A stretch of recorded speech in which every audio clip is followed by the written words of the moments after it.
یہ تھے ہمارے دوست پیارے شاعر محترم عزیز نبیل صاحب،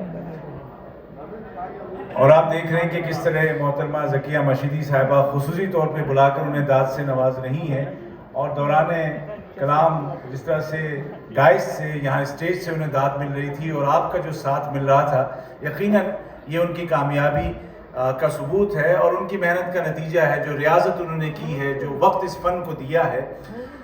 سامعین و حاضرین، میں آپ کو ایک بات کہنا چاہوں گا، اطمینان دلانا چاہوں گا کہ اس بار ایک اور تاریخ بھی ہم رقم کرنا چاہتے ہیں۔ عام طور پہ مشاعرے جو ہیں بہت طویل ہو جاتے ہیں اور آدھے لوگ سوئے ہوتے ہیں، آدھے جاگ رہے ہوتے ہیں، جانے کی جلدی ہوتی ہے، لیکن اس بار ایسا نہیں ہوگا۔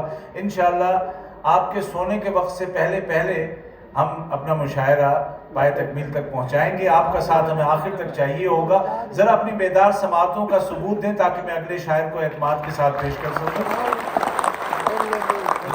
بہت شکریہ، بہت شکریہ۔ ایک شعر میں پڑھوں گا اور میں اس یقین کے ساتھ یہ شعر پڑھوں گا کہ آپ لوگ سوشل میڈیا سبھی استعمال کرتے ہیں، یہ شعر آپ نے ضرور کہیں نہ کہیں پڑھا ہوگا، دیکھا ہوگا، اس کے ویڈیوز دیکھے ہوں گے، لیکن شاید آپ یہ سوچتے ہوں گے کہ اس کا شاعر ہے کون۔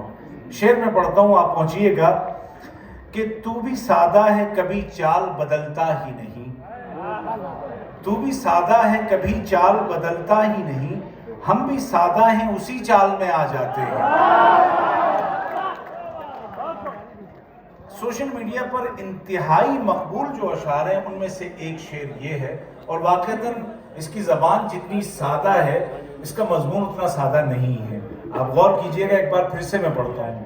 تو بھی سادہ ہے کبھی چال بدلتا ہی نہیں، ہم بھی سادہ ہیں اسی چال میں آ جاتے ہیں۔ ایک شعر اور سناتا ہوں۔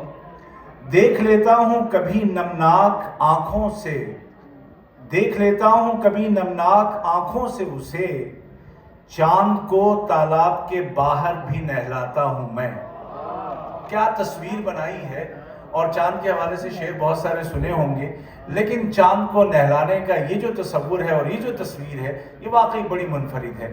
اس قسم کے درجنوں اشعار اس شاعر کے یہاں ملتے ہیں جس کی زبان انتہائی سادہ ہے، مضامین میں بڑی ندرت ہے، اور مستقبل کو بڑی امیدیں ہیں اس شاعر سے، جو کہ پیشے سے تو انجینئر ہے لیکن صرف سڑکیں اور بلڈنگیں ہی تعمیر نہیں کرتا بلکہ زبان و ادب کی بھی تعمیر کرتا ہے۔